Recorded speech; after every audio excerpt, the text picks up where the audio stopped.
Good afternoon, everyone. Welcome to Great Day Connecticut. I'm Kara Stuntlin. And I'm Nicole Nalepa.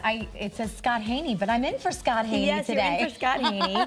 Yeah, he's in, but it's okay. We know our names. Yeah, absolutely. No Ron Burgundy moment there. No, absolutely not. I caught myself.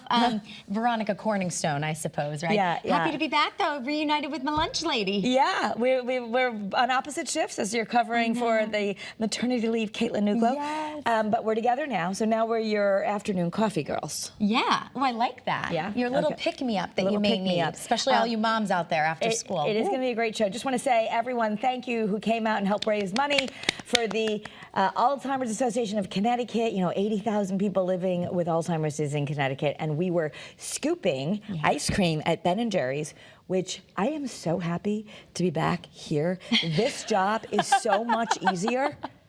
It's so stressful. Well, and when they were training us, you have to be really careful. They said, don't do it all in the wrist when you're scooping that scoop. You have to do it in the arm because literally your wrist will start to hurt, they said. Yeah, well, not just that, but it's like memorizing where all the flavors go. Oh, because you're like at one hand down there, and they're like, you want Chunky Monkey? You're like, oh my gosh, that one's all the way down there. I'll be right back. And then, do you want cone or cup or cake cone or sugar cone?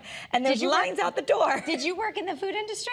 Yes. Oh, you did? Okay, because I was a waitress, but still, the that's adrenaline rush. I knew where every flavor was in those cases. You did? I Okay. did, but I think it's also because I had a little bit of the coffee buzz before I started. Oh my gosh. Well, once I got it down, I started to remember. But when you first get up there and like, I mean, I just kind of ran in and I'm like. And you were scooping at 5:30, so I'm sure like after Lines dinner, out the after door. school. We had lines out the door at noon when I was there, but probably not as chaotic as the evening. And shout out to my son, Julian, who did a very good job. But he even said, he's like, that is so hard. Was he scooping too? Yes. Oh, that's so great. He's like, Mom, that's really hard. I'm like, there you go. Everyone, I do think everyone should work in a restaurant at one point in your life. You really learn a lot about people. And yourself. And like, yeah, and it's, you know, organization, thinking fast.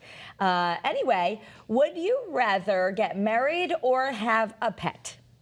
Can I have both? Yeah, I know. Well, they're saying that having a pet can improve your well-being as much as being married. And the study was published last week in the Journal of Social Indicators. It also found that having a pet can help with life satisfaction just as much as having more money. And one of the co-authors said if pets improve life satisfaction as much as the study suggests, policymakers really should make it easier for people to own them, cite relaxing regulations that restrict renters' access to pets, all of it. But, I mean, we've had all these studies that, you know, being with your cat or your dog lowers your blood pressure. We produce oxytocin when we're hugging them, much like a baby or a partner. Yeah, no, absolutely. And I was also thinking how much it prepares you for taking care of something other than just yourself. Right. So even, you know, I mean, we always joke around, Ringo's like our first baby, but he really is because we took care of him first. You know, we made some mistakes first along the way. He's a little needy because we gave him a lot of attention. Will you get Ringo an Easter present?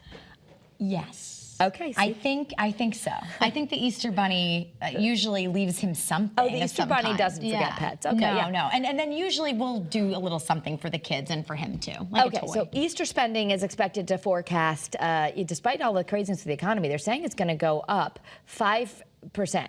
And that's despite any fears of a recession or inflation. Shoppers in total are expected to spend almost $24 billion this year, with discount stores expected to be the big destination for shopping, for candy, food, gifts, everything. Yeah, and I mean, that's always at the top of the list, but that is like nice to know that people are going to still be spending, you know, even though we've been talking about the tariffs and everything. I think that everybody, including mom, should still get an Easter basket. It's my theory. I like that. We actually had someone on Great Day at 9 yesterday, Gabby Dodato, and most of the gifts that she had up there were for moms and dads. Well, and also we had, we had a segment earlier this week, and I will be doing that. I don't think Helene is listening, but for teens, you know, they really want makeup and things like. It's not all candy. Right. Yeah. It's all age-appropriate stuff, right? But it's a season of renewal for all, so don't forget everybody. I like that. Yes. Trader Joe's has a viral item that is back. Maybe you were into this, those little canvas totes. I'm very jealous because our executive producer, Caitlin Amato, she has one. Didn't they sell for like a ton of money? On eBay.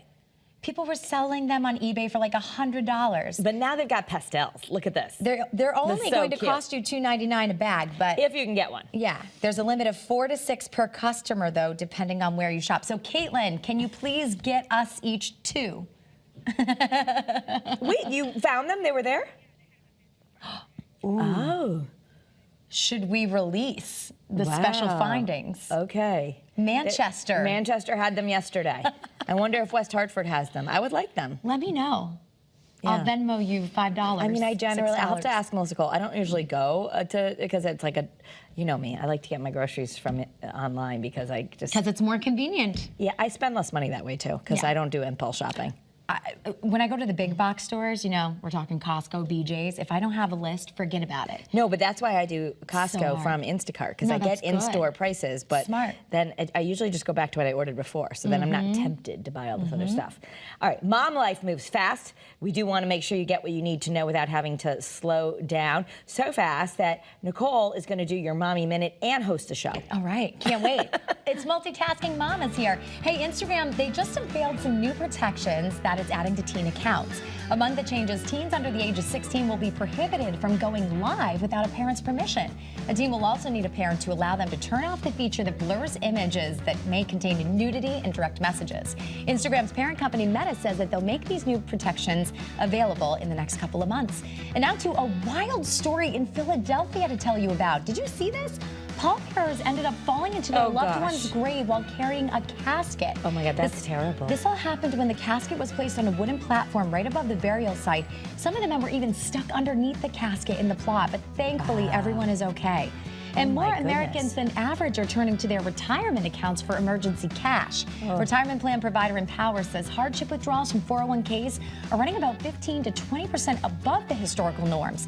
By the way, when you withdraw from your 401k early, remember, not only do you pay taxes, but you pay penalty fees. And that is your 1 Minute per Month.